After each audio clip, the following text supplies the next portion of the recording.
Hello there, welcome or welcome back to my channel, or if you're new here, hi, my name is Samantha and this is my channel where I talk all about books.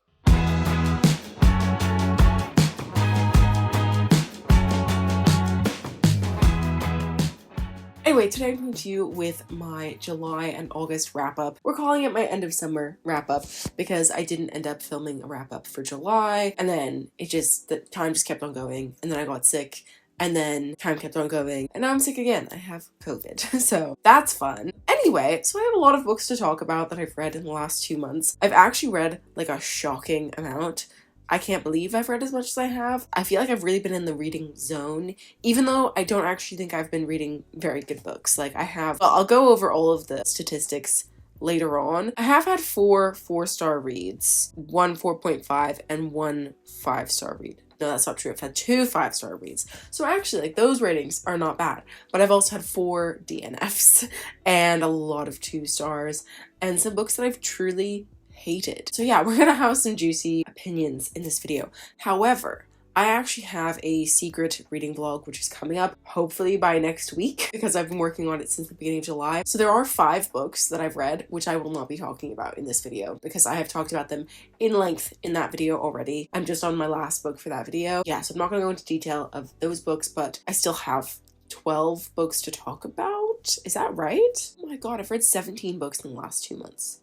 I mean, granted I've had 4 DNFs, but like still, so like 13 books fully in the last, wow, that's a lot. Anyway, I'm gonna start off by going over my statistics for July and August. These are just the graphs that Storygraph make. I'm just going to go over them quickly. I forgot to do this in June. I've been really bad about it this year actually. I've, half the time I've done it, half the time I haven't, and it's been my intention to do it the whole year. So maybe next year. I'm remembering today. So we're gonna start off with, of course, July. So yes, let's go. So according to Storygraph, in the month of July, I read 7 books. However, I actually would count it as 9 because I did DNF 2 books, but I did read like a big chunk of those books. So I would count it as a read book. Like I would count it towards my annual total, but I guess technically I haven't, but whatever. Storygraph says 7 books, 2,609 pages, and 7.38 hours of audiobook listening. My main moods were hopeful, adventurous, tense, mysterious, lighthearted, funny, emotional, and dark. So a broad range of lighthearted but also tense and mysterious and dark. So I have a very interesting reading taste, as you can tell. Of the books that I read, 50% of them were fast-paced and 50% were medium-paced. How does that work though if Storygraph thinks I read 7 books? In terms of page number, I read 1 book that was under 300 pages and 6 books that were between 300 and 499 pages, which is my average. I typically read like a medium-sized book rather than short books, and I don't read a ton of long books, but I would like to read more. Anyway, in terms of fiction, nonfiction, it was 100% fiction. I have really been slacking on the nonfiction recently. And then in terms of genre, I read 3 romance books, apparently, 2 young adult, 2 sci-fi, 2 graphic novels, and then yeah, the rest. In terms of format, I read 3 digital and 4 print books. I think all of the books I read, bar 1, were from the library or on my Kindle. My average rating was 3.64. I had 2 4-star, 1 4.5, 1 5, 1 2, 1 2.5, 1 3.5. So not the best, but not the end of the world. And I think I read every single day in July. In fact, I know I have because I have a 99-day streak on Storygraph. And then we'll quickly go over August. So in August, Storygraph thinks I read 6 books, but I would say I read 8, again, because I DNF'd 2 books. I read 2,454 pages, so a little bit less on the page count than in July. And I didn't listen to any audiobooks. 5 of the books I read were adventurous, 3 were emotional, 2 lighthearted, 2 funny, and the rest, again, the books I read have quite a variety of moods. In terms of pace, I read 1 slow-paced book and 5 medium-paced books. In terms of page number, I read 1 book that was over 500 pages, so that's good because I have been meaning to read more long books. I read 1 that was under 300, and then again 4 between that 300 499 page mark. My typical length of book, again, 100% fiction. I have been really slacking. The last 2 months, no nonfiction. I also read 3 romance books, 3 fantasy books, 1 middle grade, 1 speculative fiction, 1 that is marked as LGBTQI+, young adult, sci-fi, graphic novel, contemporary, all that good stuff. In terms of format, I read 50-50 print and digital. And then in terms of my star rating, I had an average of 3.42, which is pretty low. I had 1 2-star, 1 2.5, 1 3, 2 4, and I did have 1 5-star read. And then again, in terms of my reading, I did read every day in August, although on one day I just read 1 page, and that was purely to keep up my streak. Okay, so now that we've talked about all of my stats, let's go into the books that I read. And if you didn't know, I go in order from worst to best, so we work up to my favorite books of the month, but we're gonna start off with the duds. Probably my least favorite book that I've read in the last 2 months, apart from maybe actually some of the ones I read for that secret reading vlog, but you don't need to know about that yet. That's a secret, and I shouldn't even be telling you that I didn't like some of the books. It should all be a surprise. But anyway, one of my least favorite books that I read in the last 2 months is called The Unfortunate Side Effects of Heartbreak and Magic by Brianne Randall. This is actually an advanced reader's copy, which is coming out on the 19th of September. I heard about this book on Reagan's channel from Peruse Project. I believe I heard it from her.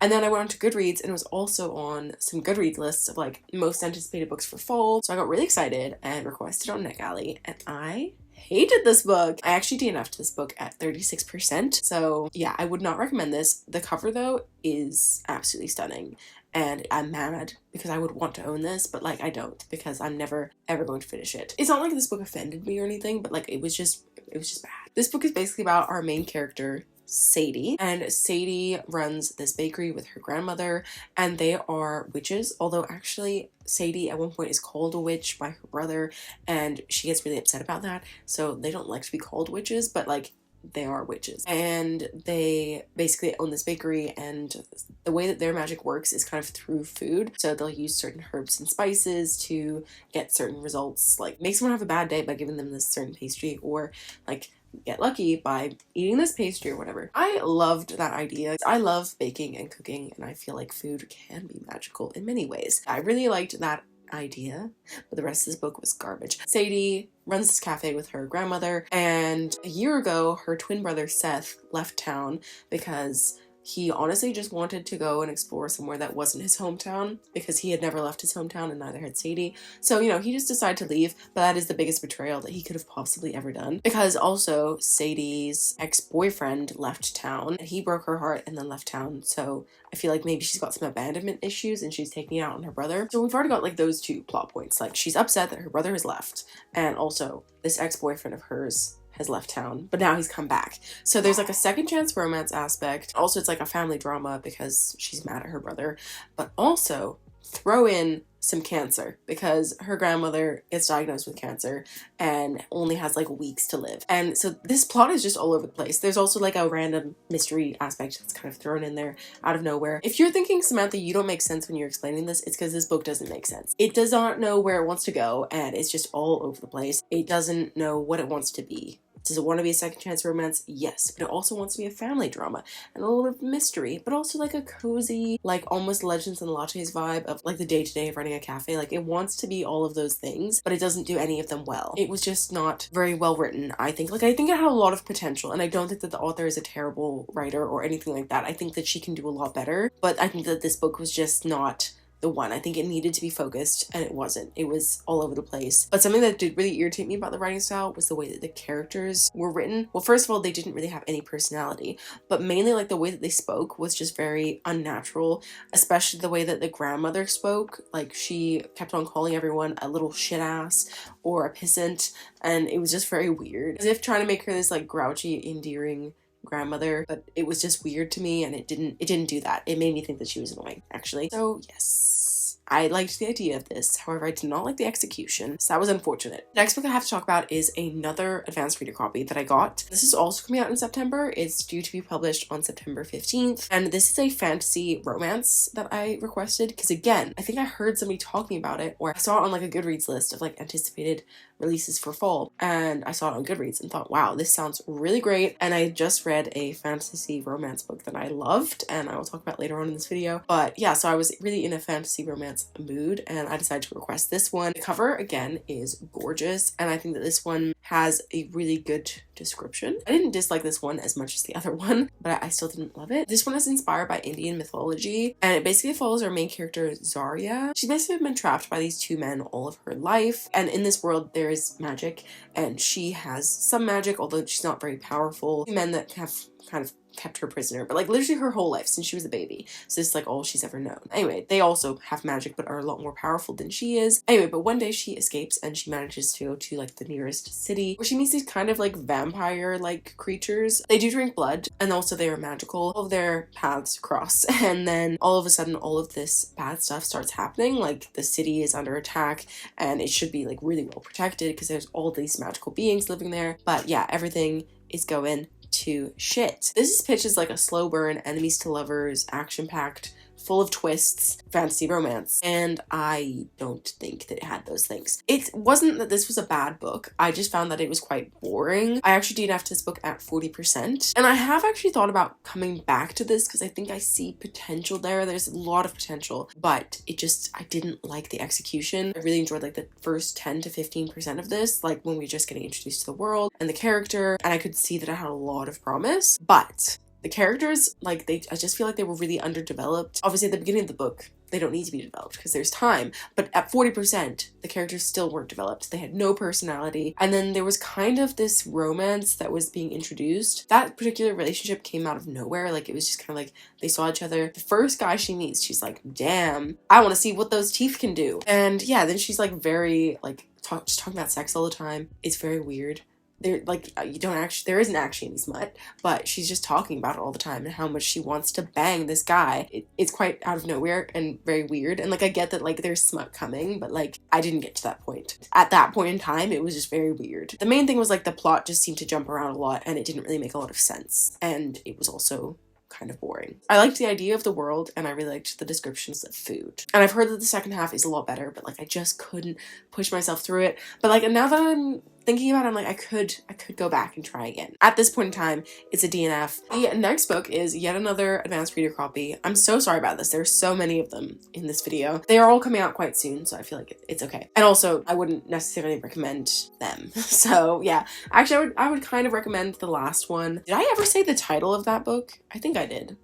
I don't know. I would recommend the last one, but I think maybe you just have to be very, very patient with it, and I didn't have the patience. But I wouldn't recommend this one either. This book is called The Love Rematch by K. Marie. This is coming out on the 16th of October of this year, but this is basically a Bachelor-inspired story where our main character, Emily, is basically nominated to become the woman on The Bachelor, you know, the one who's choosing between the men. I've never seen The Bachelor or The Bachelorette. I know how it works vaguely. Like, a woman has to choose between all of these men, and she goes on dates with them and slowly eliminates them as time goes on, right? That's what I'm assuming. So yes, Emily ends up being nominated for this show in the most embarrassing way possible by her mother, who thinks that she needs a date. So yeah, she basically gets nominated for this show and all of a sudden has to do it with like no warning. And when she gets to the show to start filming, it turns out that one of the producers on her show is her ex-boyfriend from high school who broke her heart. So she's actually trying to take the show seriously and maybe find her match, and also trying to make Jake, her ex-boyfriend, jealous. But it's actually a second chance romance. Whilst she's trying to make him jealous, this kind of forced proximity is making them reevaluate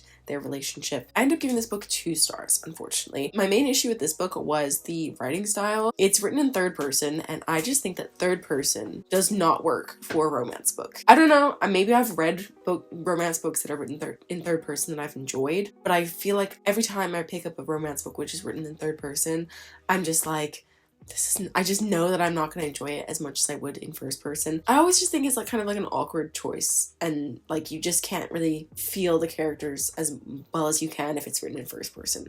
I don't know. That's just how I feel about romance books. My main issue was the writing style, and I also thought that like there were some flashbacks and they were quite like clunky. I don't know. It just didn't work very well, and I think the book would have been better if it had maybe been written as like a dual timeline situation. And then another issue I had with it was the characters. I just felt like they were really, really boring. And like we didn't get to know them that well. Like in their own perspective, you couldn't like feel their personality. It was only when you went to the other character's perspective and they were just telling you about how great the other one was, like that's where you got to know the character instead of through their actual perspective, which I think is not great, and it shouldn't be that way. You should be able to feel the character in their perspective. And I also thought it was going to be a lot more lighthearted and fun based on the synopsis, but it was definitely not. It had like a lot of heavier themes, but that's not what I was there for. I was there for something fun. Like I said, I haven't seen The Bachelor, but I imagine it's just like a fun, trashy time, and that's what I wanted out of this book, but it did not deliver. Okay, the next book I'm going to talk about is another witchy rom-com type of book, although The Unfortunate Side Effects of Heartbreak and Magic was not really a rom-com, however it was like a witchy vibes book. I've kind of been getting into the like spooky season a little bit early this year. Even though I'm not an autumn girly, we've had the worst summer since I moved here, which was 13 years ago. It's truly been an awful summer, and I feel like I've just been trying to like romanticize the idea of autumn, even though I don't like it. So I've been like, you know, I'm gonna just start on the cozy, comforting, witchy rom-coms now. So one book that I decided to read was called Hex Appeal by Kate Johnson. This was just a book that I got on Kindle when it was on sale because it sounded like it was gonna be a fun, witchy time. And it was definitely a witchy time, but was it fun? I don't think so. This book is pitched as Encanto meets Hocus Pocus, which is an interesting comparison. I do get the Encanto vibes, which I will explain in a second. This book basically follows our main character Essie, who is probably somewhere in her 30s, although that's never really officially stated. Essie lives in this little village called Goodwinter, which is in Essex, and she is a witch, and her main like power is that she can control like wintry things like snow and ice and basically the weather, but only like the cold weather. So that gives us some very nice autumnal vibes in this book. I will say that the autumnal vibes were great. That was pretty much it. And she lives in this house with a few other witches who have different types of powers. The really interesting thing about the house and the Encanto vibes is that the house changes a lot. Like the house is kind of like a character in itself, but also this house has this spell on it, which means that anyone who comes to the house can't remember it, and they can't really remember what happened while they were in the house, which makes dating really difficult for Essie. It's kind of difficult to lead like a normal life when, you know, people can't even find where you live. Enter in this guy called Josh, who's from Seattle, and don't you forget it, but don't worry, you won't forget it because it's mentioned so many times. Josh from Seattle has inherited this house, and he has not only inherited that house, but he's also inherited the other properties that, you know, the previous owner of the house owned. And he discovers that one of the houses that he apparently owns and should be getting money for is called Beldam House, which happens to be where Essie lives. So yes, he decides to go and find Beldam House and encounters Essie. And from there, it just kind of goes all over the place. So yeah, it's kind of pitched as enemies to lovers. It's not. They're not enemies. They just are strangers who meet, and he's like, oh, you owe me money, and she's like, well, I'm not gonna pay you. But that little bit is like the smallest thing ever, and then that's resolved. And actually no, that's not resolved. That's never resolved. They're just forget about it. Anyway, Josh basically remembers Essie. He's like the only person who can remember Essie. Even though they have no chemistry whatsoever, they decide to go on some dates, and then they become obsessed with each other, even though they don't have any chemistry that you can feel on the page. Like, it's just not there. But apparently they've got this chemistry. And yeah, it goes all over the place. Again, with this one, characters were just not developed. The plot didn't make sense, and the writing was just not good. The way that sex was written about in this book was so cringy and awkward. It was not well written. For example, the phrase "come her brains out" happened not once but twice in this book. Like, why on earth did Kate Johnson think that that phrase was good enough to use twice? I don't know. It wasn't good enough to make it the first time, in my opinion. This had promise, but the execution was poor. And I will say I enjoyed the beginning, like maybe 15%, but after that, straight downhill. Yeah. I wouldn't say I hate this book, but like, it was not great. So yeah, 2 stars. We're moving up in the world. We have a 2.5 stars. The next book that I read was another fantasy romance. It was also another advanced reader copy, although actually this book came out in April of this year, but it was just still available on NetGalley because I think the sequel was coming out, so the author had put this book back on. It is called Queen of Roses by Briar Boleyn. This is basically an Arthurian retelling, but it has very strong From Blood and Ash vibes and a touch of A Court of Thorns and Roses vibes, because like they're fae. That's basically the whole A Court of Thorns and Roses vibes is just fae. The rest of it, not really anything to do with A Court of Thorns and Roses, but whatever. The way that this is like From Blood and Ash is that the writing style is not good. Yeah, if you like From Blood and Ash and you like being very confused about what is going on in the world, then this is the book for you. So yeah, this basically follows Morgan Pendragon. She has basically always been destined to kind of join the temple, the goddesses, and her brother Arthur is in charge, and she basically is rumored to have fae blood, but fae are now like outlawed, and her brother is a really bad guy and mistreats her a lot, and he basically sends her on a mission to go and find this fae weapon, but she decides to use this opportunity to break free. And she's basically sent with this new bodyguard guy who has come out of nowhere, but she's like, oh, he's pretty sexy. So you'd think that there's a romance between them, but there's not. And I would have enjoyed that more than the romance that we did get, because instead she meets a random guy on the road. It's all over the place, and I don't really remember a lot of this book. I didn't really like this book because the characters were underdeveloped, and also the second half of this was really boring. It was a journey in the second half, so it should have been really interesting, like seeing different parts of the world and introduced to new characters. Like, it was a lot of opportunity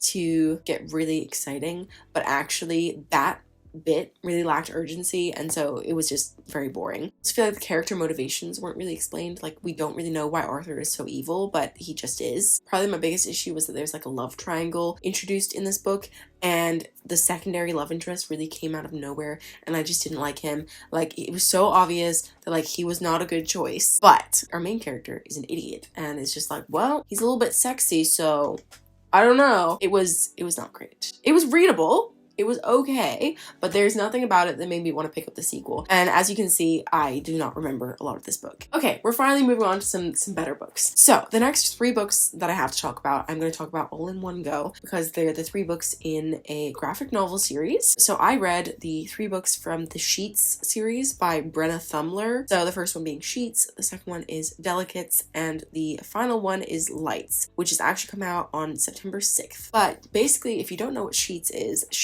a middle grade graphic novel series following our main character Marjorie, who is dealing with the death of her mother. Her mother died before the book starts, and she has now taken over the family business of running the laundromat, even though she's probably like 13, but her father is really struggling and he can't really keep up with it. So Marjorie is taking care of the family business, dealing with some bullies at school. But there's this random guy who has kind of a vendetta against this laundromat for some reason, and he wants to buy it and turn it into a hotel. And so yeah, she's trying to keep up with it so that her business can't be compromised by this evil man. She ends up meeting Wendell, who is a ghost. He is a young boy who died way too young. He manages to go back to the human world, and obviously the laundromat is a great place for a ghost, because what do ghosts need? Sheets. They meet and have this like really cute friendship, and it's just very like sweet and wholesome, but also like really packs a punch, I would say, because obviously Marjorie is dealing with the grief of losing her mother. I would say like it's just a very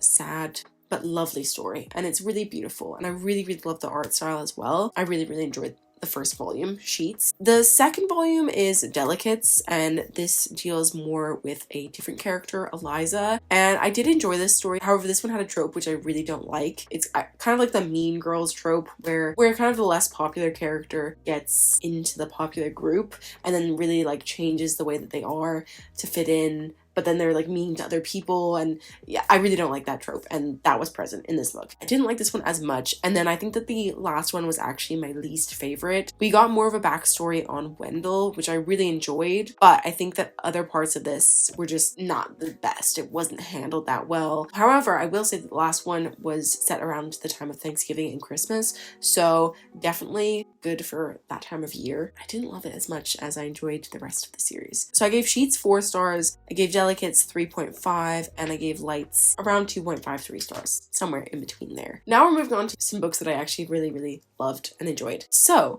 the first one of those is called Business or Pleasure by Rachel Lynn Solomon. This was a book that I actually mentioned in my mid-year book freakout tag as one of my most anticipated books for the rest of the year. I actually read one of those. I'm very proud of myself because I'm very bad about saying I'm going to read those books and then not actually reading them. But yes, this is Rachel Lynn Solomon's newest adult release, and this is a romance book following our 2 characters, Chandler and what is his name? Finn. So Chandler is a ghostwriter. She really wants to write her own stuff, but at the moment this is how she's making her money, so she just has to do it. Anyway, she goes to the launch of a new book that she actually wrote, and she goes to get her book signed by the author, and the author doesn't even recognize her. So she's feeling pretty down, but she meets this guy at a bar who's very charming, and she decides to have a one-night stand with him. But they have the most awkward hookup in history, and it's not good for her at all. So she just wants to forget all about about it. But it turns out that the guy she had a one-night stand with is actually her next client. She's supposed to be ghostwriting his memoir. So his name is Finn Walsh, and he's kind of like a C-list actor, known for playing a lovable nerd on a cult classic werewolf show. Think like Teen Wolf, Vampire Diaries, that sort of vibe. Yeah, it turns out that he's the guy from her one-night stand. She still obviously wants to do this job, and she wants to keep things as professional as possible. Finn is like quite confused because he thinks that they had this amazing night together. So Chandler admits that actually it was not great. So they decide to work on his book by day, and by night work on his sexual skills. And this book was really fun. I really enjoyed this one. I liked the fact that there were like awkward sex scenes in it. I think that was quite funny. And it's something you don't read about a ton. Like I feel like in books they always just make it sound amazing, and it's quite fun to read an awkward sex scene from time to time. And yeah, I just really liked the whole idea and like the awkwardness of like being in that situation and being like, oh shit, this is not what I was expecting. And I really liked seeing their relationship grow, and I think that also like it was just it was very mature relationship. They handled it very well, and the third act conflict actually made sense. I just really enjoyed this book, but I wouldn't say it's like a new favorite, so I ended up giving it 4 stars. I was expecting to love it a little bit more than I did, but that's not to say I had a bad time with it. Like I had a really fun time reading this book. I would definitely recommend that one if you haven't picked it up yet. The next book that I read was another advanced reader copy. However, this book actually originally came out in 2018. It was self-published in 2018, but it's now been republished. I forgot what the release date was, but it was sometime in August, so this book's out already. But that is Masters of Death by Olivia Blake. And this is actually the first book I've read by her. And this book just sounded really interesting, so when I saw it on NetGalley, I was like, well, I've been meaning to try her stuff out for a while, so I'm gonna pick it up. Well, if they approved me, which obviously they did. I'm going to read you the little bit that it says on Goodreads because I feel like I could very much spoil this book. This book is about a real estate agent. Only the real estate agent is a vampire, the house she has to sell is haunted, and the ghost haunting the house was murdered. When Viola Merrick seeks out Fox Demora to help her with her ghost-infested mansion, she expects a competent medium. Unbeknownst to Viola, Fox is a fraud, even if he is the godson of death. As the mystery unfolds, Viola and Fox are drawn into a quest that neither of them want or expect. They'll need the help of an unruly poltergeist, a demonic personal trainer, a sharp-voiced angel, and a love-stricken reaper. Caught in a supernatural conundrum, Vi and Fox discover the difference between a mysterious lost love and a dead body isn't nearly as distinct as they thought. I feel like that description doesn't really explain it properly, but I don't really know how to explain this book. That is kind of like the basic plot. But then it does take this kind of weird turn about 30% of the way through. It introduces this game aspect. It doesn't make a lot of sense. You kind of just have to like trust the process a bit and just like go along with it. There's a lot of like wandering around from the main plot. We go on a lot of side tangents. I did really enjoy this book, but I think it just wasn't what I was expecting because in the beginning it was going one way and I was really, really loving it, and then it kind of went in a whole different direction. Not that I disliked that. I did really enjoy it. I will say though, you definitely have to like focus a lot to understand everything. Because like I said, the plot isn't very linear. It goes kind of all over the place. So it takes a little bit more effort than some other books that I've read, but I did really enjoy it and I really love the characters. I really enjoyed this. It wasn't like a perfect book for me, like with the last book I talked about, Business or Pleasure. It wasn't a perfect book, but I still really enjoyed it and I would definitely recommend it, and I gave it 4 stars. Also, I really like the cover. We're almost done. The next book I'm going to talk about is one that I kind of picked up on a whim. I had never read anything by this author before, and then I saw this book going around and I read the description and I was like, that actually sounds like it might be a really fun time. So I decided to pick it up. And that book is Romantic Comedy by Curtis Sittenfeld. This book basically follows our main character, Sally, who is a TV writer for this like sketch comedy show like Saturday Night Live. She's a TV comedy writer. Her path crosses with this like pop idol called Noah, and he's like this very handsome man. He's got a reputation for only dating models. When her friend and fellow writer begins to date a glamorous actress, he joins the growing club of interesting but average-looking men who get romantically involved with accomplished, beautiful women. Sally channels her annoyance into a sketch poking fun at this social rule, seeing as the reverse never happens for a woman. And then she meets this guy Noah, and it's like they've kind of got a bit of a connection, but in her mind there's this social rule that like because she's just kind of average, he's never gonna go for her. I really enjoyed this book, and at the time I was like absolutely loving it, and I gave it 4.5 stars actually. But now that it's been like 2 months since I've read it, I can't really remember it that well, and I would maybe lower this to like a 4. I still really enjoyed this book. I liked what it had to say, and I like had a good time reading it. I also feel like Sally's like insecurities are very relatable, even if, you know, it's not on like that scale, just, you know, of like famous people, but like just on like a normal scale, I feel like her insecurities were very relatable. A lot of this book also took place during the pandemic, which I personally didn't mind. I think a lot of people haven't loved that aspect of it. But yeah, this book wasn't a perfect book for me. And now that it's been a while, I think I would lower it to a 4. Like, it was really good. I enjoyed it, but it's not really stuck with me particularly. So moving on to our last book. Finally, my favorite book that I've read in the last 2 months is one that I fully am aware that this is not a good book. This is not a well-written book. And I'm sure you already know what book I'm talking about because of this little preface. But this book is like the most addicting, fun, nostalgic book that's been published recently. That is, of course, Fourth Wing by Rebecca Yarros. I hadn't heard of this book for a long time, and then all of a sudden this book was absolutely everywhere, as I'm sure you're also aware because it's everywhere at the moment. This is like a new adult fantasy romance book set in like a war college where basically people go to train to become dragon riders and then obviously join the army after the fact. I don't know why there needs to be an army. I don't know what's going on in the world because that is never really explained. But anyway, it follows our main character Violet, who was never actually supposed to be a dragon rider. She was going to be a scribe, but her mom is actually like the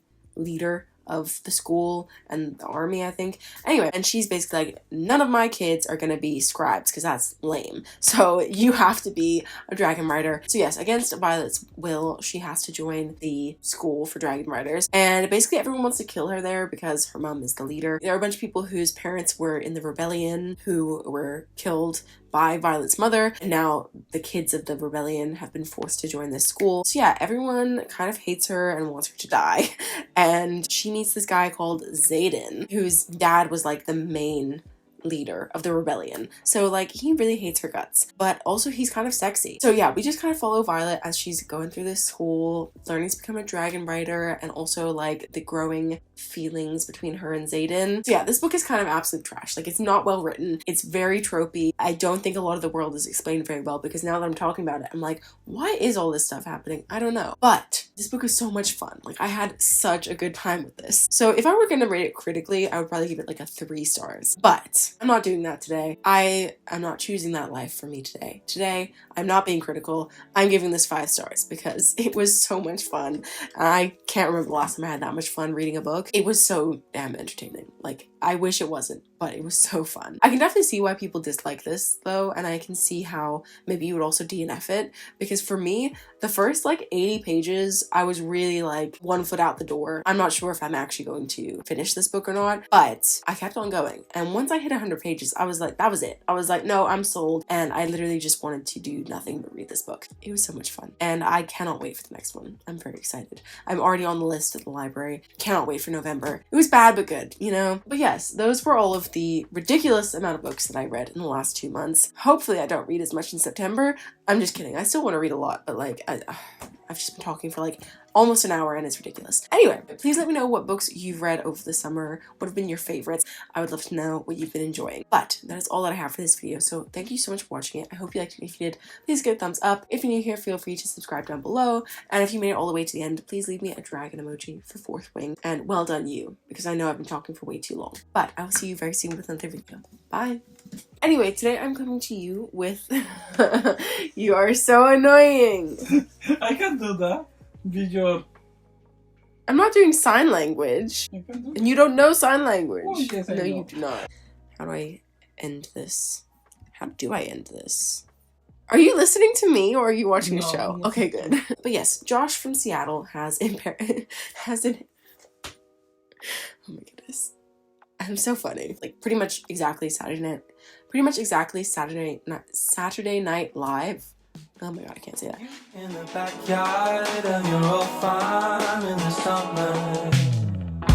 Stayed there for 3 weeks where we learned to love each other. Wrote you letters, sent a message to the that day. Skip to the present.